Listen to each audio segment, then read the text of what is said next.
Bueno,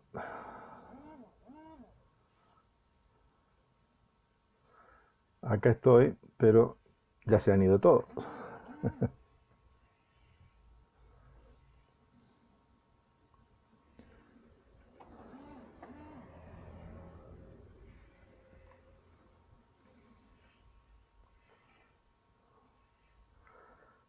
Bueno, a ver si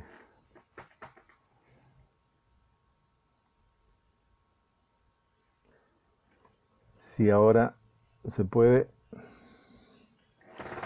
Bueno, aparentemente internet se cortó recién. Si me tienen un poquito de paciencia.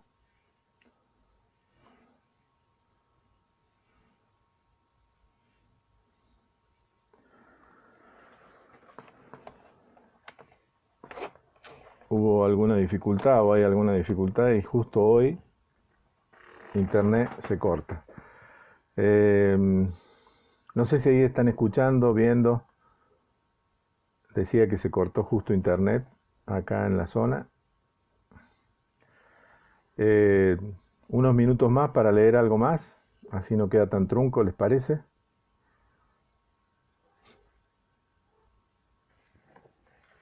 Sí, bueno, eh, estamos sin internet, así que estoy con datos, espero que se pueda escuchar un poco más. Les iba a leer un capítulo más, eh, pero no sé si quieren que les lea un capítulo más o un pequeño relato, por la cuestión del tiempo, digo. Ya estaríamos medio sobre el tiempo frente al problema este de que se cortó.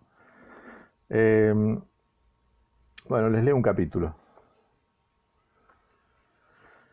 Madrid era una verbena, escribió mi amiga de Madrid. La frase me intimida como unos ojos secos. De algún modo no muy evidente hasta este momento en que lo escribo, los cofrades de Gandesa también. Ella siempre me ha tentado con sus palabras. Por ejemplo, me acuerdo de otra de sus frases, aquel mediodía en Dolores Hidalgo, camino a Aguas Calientes. Casi sin que hubiéramos avanzado mucho en nuestra conversación, me comentó lo siguiente.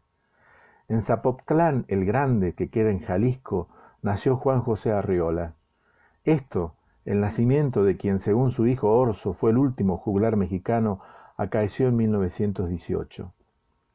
Yo la miré sin saber muy bien a qué venía esa información, si lo acababa de leer en un folleto turístico que tenía en sus manos, o si más bien era el efecto del vaso de pulque que una mujer de unos 50 años, vestida con una larga falda verde y morada, más una blusa en tonalidades naranja, rosa y amarillo, le acababa de convidar mientras nos informaba que era oriunda de Comala y que desde niña vendía este elixir de las verdes matas que hace andar a gatas, mis señores, y sonriéndose por la picardía ya me servía a mí otro vaso recién sumergido en un tinajón color ladrillo. Y entonces fue cuando, tal vez por imitar o seducir a mi amiga de Madrid, comencé yo también a contar cosas o historias, o simplemente datos como ese que mi amiga de Madrid me había tirado. Quizás el pulque me tocó para siempre. Esa noche, después de amarnos por primera vez en una pensión del centro de Aguas Calientes, decidimos viajar a Tepic, a visitar la casa de Amado Nervo. Nos subimos de nuevo al Flecha Amarilla y enseguida cruzamos por Calvillo, donde llovía con sol. Al dejar atrás el estado de Zacatecas, Traltenango es horrible, salvo por un viejo que nos contó con lujo de detalles su nacimiento y 3 primeros años de vida durante la revuelta de los cristeros, y entrar en Jalisco comenzamos a ver las sierras de Nayarit. Alguien nos había hablado de las playas de San Pancho, Sayulita y Bucerías, pero no llegamos al mar. En Tepic me acordé de mi padre y sentí que sus ojos perdidos son como dos perlas negras, y sentí que sus ojos perdidos, y luego no pude dejar de sonreír al pensar que mi amiga tenía poco y nada de amada inmóvil. Esa noche dormimos en una especie de buhardilla que daba a la parte trasera de la catedral, y cuando nos empezamos a acariciar sentimos una brisa fría, pero nos dio fastidio levantarnos a cerrar el ventanuco que daba a la luna grande y rosada como un pomelo. Y entonces fue que las sombras, pequeñas sombras, se inmiscuyeron en nuestro altillo. Primero fueron dos, Luego llegué a contar 9 gatos, todos felices de compartir nuestra cama, trepándose a nuestro lado mientras la penetraba y le acariciaba el pelo, y ellos mirándonos con una fría astucia, mirándonos sin dejarse mirar, que luego llegó ese instante que siempre llegaba en que yo no podía sacar mis ojos de dentro de sus ojos, hasta que esa vez, en el segundo preciso en que su cuerpo se tensionaba, aquella noche en Tepic, desvié mis ojos hacia el costado de su rostro y vi o presentí que el gato oscuro sobre la almohada respiraba de una manera extraña. Entonces ella me recitó un poema que le salió de golpe, sin comas y casi sin pausa. En realidad era el proyecto de un largo poema sobre un tipo que se dedicaba a cavar tumbas donde guardar su biblioteca, un enterrador de palabras o algo así que se hacía pasar por anarquista, aunque muy dentro de sí mismo solo esperaba hundir su nombre o su faena junto con la literatura que habían escrito otros. Y nos reímos de lo cursi de nuestro juego, y allí supimos que era un juego o un viaje que recién parecía comenzar. En realidad nos imaginamos que lo sabíamos, aunque ahora sé que nos equivocamos, que no sabíamos nada, que solo lo sentíamos, y que como Ulises Lima y Arturo Belano caíamos a la manera en que se sumerge un grito en el fondo de un cañadón, en el error de creer que hay una literatura o un viaje iniciático hacia la literatura para esos momentos en que estás desesperado. Después me quedé un largo rato quieto y en silencio, los pies descalzos sobre el piso de madera y la luna en los hombros, como uno de esos personajes pintados por Edward Hopper. Ahora mi amiga de Madrid me ha narrado por email sobre un amor inmóvil. En los pueblos perdidos del medio Atlas se habla casi exclusivamente el amazigh, el dialecto berebere. No es que lo sepa de casualidad, sino que me lo ha contado Nargis, me dijo en el email, una joven marroquí que trabaja en casa de unos amigos madrileños. Ella no está muy bien de ánimo y como tiene miedo que si acude a un hospital público la devuelvan a Beni Mellal, su ciudad natal, mis amigos me han pedido que vea qué puedo hacer por ella. Te aseguro que para una psicoanalista argentina es todo un reto, pues si bien Nargis habla bastante bien el español, al menos por el momento tengo que asumir que yo no hablo español. Pero creo que algo estoy pudiendo hacer por escucharla. Quizá el hecho de que las dos seamos extranjeras ayuda, y creo que bastante. A veces siento que mi nostalgia se mezcla con la suya. Ella me habla de su mulá y que era su novio, y digo era porque hace un mes murió en una patera frente a las costas de Tenerife. Y entonces allí, cuando Nargis me habla de eso, es cuando yo pienso en vos. No sé si hay tiempo para que lea un pequeño relato de 3 o 4 páginas. Díganme ustedes, decime Selva, de un librito, el único libro de relatos o cuentos que tengo publicado, que se publicó en 2008 o 2007, que se llama Pagué y salí, lo publicó Alción. Si les parece, termino con este relato. ¿Puede ser o estamos ya muy sobrepasados con el tiempo? Decime Selva. ¿Le damos para adelante?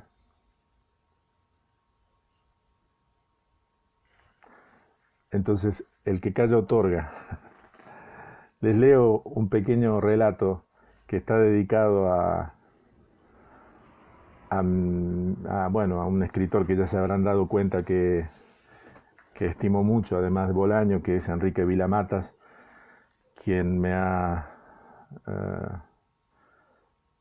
me, me ha, con quien hemos podido tener una amistad, aunque sea a través de intercambios epistolares, alguien que me parece muy importante en la literatura actual. El relato es un pequeño relato que se llama Secuencia y está dedicado a él. Y dice así: le dije que me había ido muy bien en la conferencia del sábado y que me había sentido inesperadamente tranquilo y que eso estaba bueno porque, lo sabe, no soy de sentirme muy seguro a la hora de hablar en público. Impostura. Posiblemente el tema había ayudado, además del hecho de que son todos amigos, unos más, otros menos, pero todos tienen buena leche, le dije. Por otro lado, agregué, hacía tiempo que venía estudiando la cuestión que decidí exponer y debo reconocer que quizá eso es precisamente lo que ha desencadenado la secuencia de los hechos. Le dije que, al trabajar cierto material ligado a los sobrevivientes del exterminio, no pude dejar de pasar por el único texto escrito por Robert Antelme. La especie humana, más que una obra literaria, es un testimonio, pero eso no es lo que importa ahora, le dije. Lo que vale en realidad es que ese escrito de Antelme me devolvió a otro texto, a decir verdad, a la transcripción de un texto oral, al que Roland Lettier, uno de mis amigos parisinos, había dictado aquí, allá por 1995, alrededor de algunos hechos, si se quiere extraños, si se quiere triviales, de la vida privada de Salvador Dalí con Gala, la asesina ilustrada, desde 1929 a 1982. Decires de hijos muertos y de quienes los acogen fue un seminario que Roland hizo girar en parte de la mano del texto de Antelme, sobre todo cuando se despachó con aquella frase tan, ¿cómo decirlo?, deslumbrante y enceguecedora al mismo tiempo. El pasaje del hijo muerto a los decires de los hijos muertos es un campo de concentración, tradujo Raquel, o tal vez fue Graciela, no importa. Todo partió, le aclaré, de que Antelme se piensa y piensa a los deportados en Buchenwald como él, que lo fue desde el tristísimo mes de junio de 1944, en tanto siendo niños. Que Roland cuente con un mismo vocablo en su idioma para referirse a los hijos y a los niños tampoco viene al caso a la hora de detallar la secuencia de los hechos, agregué. Le dije que uno de esos amigos que me escucharon el sábado por la mañana, uno de aquellos que como yo recuerdan muy bien, recuerdos inventados, cuando Roland, ante una de mis preguntas, siempre tan atentas, me contestó, «Usted es terrible». Uno de esos amigos de los sábados, le dije y lo nombré, Mario Beteo Barberis, a quien sin duda conoce, no tardó mucho, apenas unas 2 horas, en enviarme por mail un dato. Yo ya contaba con la noticia de que Robert Antelme había estado casado con Marguerite Duras desde 1939, poco antes de comenzar la guerra, que ambos habían participado en la resistencia y que ella había hecho algo incorrectamente posible con tal de obtener información sobre él, es decir, sobre su cautiverio en uno de los principales campos de concentración, exterminio nazi. Mario añadió que en 1942 Marguerite Duras había dado a luz un hijo de ambos y que el bebé recién nacido había muerto, una muerte rápida, pero una separación lenta. Entonces, al contarle todos estos detalles, decidí agregar algo que Mario había adjuntado a su amable dato, otra frase que no entendí muy bien. La muerte separada es una muerte sin retorno. Mario no lo dijo así, textualmente, como se lo voy a decir, le dije, pero es un hecho entonces que Antelme tenía un hijo muerto. Le dije que el mismo sábado, por la tardecita, poco antes de que ella y yo fuéramos a visitar en su nueva casa, una casa para siempre, a una pareja amiga que hacía tiempo no veíamos, comencé a leer una novela de Enrique Vila Matas. Extraña forma de vida, parecía ser una novela fácil de leer, le dije, pero cuánto me equivocaba, agregué sin estar muy seguro de que esa aclaración sirviera para algo, al menos a esta altura de mi relato, ya confesa tarea de volver a pensar la secuencia de los hechos. Siempre me invade un cierto apuro por leer ficción cuando creo haberme podido desentender o desprender de la responsabilidad que implica hacerme cargo de transmitir ideas, de las llamadas sensatas y reflexivas en mis conferencias de los sábados. Siempre busco tomar aire, el aire fresco que me gusta encontrar, por ejemplo, en Vila Matas, una compañía, se podría decir. Claro que esta vez, mientras la hora ya era la hora en que se presiente y se husmea la noche, yo descubría un Vila Matas inesperado, un Vila Matas extraño, una nueva forma de Vila Matas. Su novela comienza con lo que un niño o un hijo, acá tampoco vale demasiado la diferencia que puede existir entre una cosa y la otra, espía. Y en la segunda página ya se hace presente una frase bella, pero también una frase que me asustó, le dije, una especie de aseveración que no puede dejar de perturbarme. Nunca hasta aquel día me había reprochado mi inquietud ante la conducta del niño anómalo, nuestro cenizo hijo de la mirada nula, había escrito el novelista catalán. Le dije que antes de ir a cenar a lo de nuestros amigos con casa recién estrenada, pasé por el supermercado para comprar una botella de Syrah y de paso, como formando parte de una vieja manía, había espiado en el kiosco de las revistas. Allí estaba, esperando mi paseo desde vaya uno a saber cuántos días o semanas, un volumen de esas tiradas de bajo costo que acostumbran sacar los diarios, una novela de Graham Greene que por esas cuestiones del mercado editorial había pasado a formar parte de una nueva biblioteca de la literatura universal. El tercer hombre es una gran película, pero también es un gran libro, le dije, o un guión de gran talla, da igual, y también como en una película de intriga en plena Guerra Fría, la exacta secuencia de los hechos ya estaba siendo algo que se imponía aún a mi pesar, agregué. Al volver de la cena, en lo de nuestros amigos sin hijos, dejé el nuevo integrante de mi biblioteca sobre la mesita de luz de ella, y ella ignoró la invitación a leer y me besó poco antes de preguntarme qué quería hacer. Le dije, no suelo ser tan explícito, pero esta vez lo fui, que ella se enojó un poco cuando en vez de amarla, la miré después de corresponder lo mejor que pude su beso, porque esa noche del sábado el beso era suyo, no nuestro, y solo atiné a contestarle que esa noche, ya descubierta, ya espiada, el placer estaba del lado de la lectura, el viajero más lento.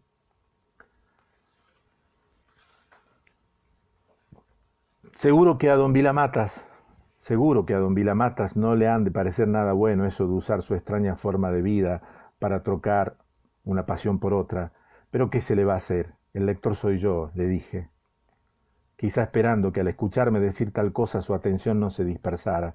Lo cierto es que me dispuse a continuar la lectura de la novela que hablaba de un hijo o niño de mirada nula, un niño o hijo perdido entre las miradas de los que sí miran, agregué mientras lo que le decía se me hacía más intenso y honesto que nunca. Le dije que en las páginas escritas por el catalán, a poco de andar apareció Graham Greene, y que esto, por supuesto, primero me hizo sonreír, pero después me asustó. Le dije que seguir leyendo y encontrarme con una especie de socia adelantándoseme en forma permanente con un doble que parece perseguirme en cada vuelta de página, como o con un espejo inacabado, agregué, sin saber muy bien por qué lo decía de esta manera, me inundaba de una sensación que sería inútil intentar explicar. En instantes así pensé y se lo dije, sobre todo si se toma en cuenta que antes de cerrar el libro tuve tiempo y la voluntad de espiar unas páginas más adelante y ver aparecer como un siniestro guiño que titila el nombre de Salvador Dalí. En instantes así le volví a decir, suelo escaparle a eso que no sé muy bien qué diablos es, y que Roland Lettier, quien, y de estoy seguro, no dejaría pasar como quien no está dispuesto a perderse un desfile de individuos portando máscaras blancas, todas iguales, esta curiosa secuencia de los hechos ha dado en llamar traducción mediante el azar objetivo. Lo que no le dije es que hice todo lo posible por dormir. Incluso pensé en despertarla y agotarme en las maniobras del amor, pero ella no se merece ese uso, hubiera agregado. Tampoco le dije lo que pensé una y otra vez, ya está al tanto de ello, que en nuestra casa ya no tenemos a nadie, ni a nada, a quien arropar. En suma, no le dije que no logré dormir. Así las cosas, el domingo avanzaba en medio de una noche y un próximo amanecer, ambos repletos de una erótica atracción por la nada, lo que para algunos podría ser visto o pensado, no le dije, como una negación del mundo. Tal vez por ello es que, un poco antes de que saliera el sol, me levanté. El café y, de nuevo, la extraña forma de vida entre mis manos. Bueno, gente, a pesar de los cortes y a pesar de los problemas técnicos, creo que he leído lo suficiente como para que nos empecemos a conocer. Espero que les haya gustado, que hayan podido entrecortadamente escuchar algo y, como solemos decir, entre los amigos, la seguimos. Selva, muchísimas gracias por el espacio y muchas gracias a todos ustedes por la atención y la amabilidad. Les mando un abrazo.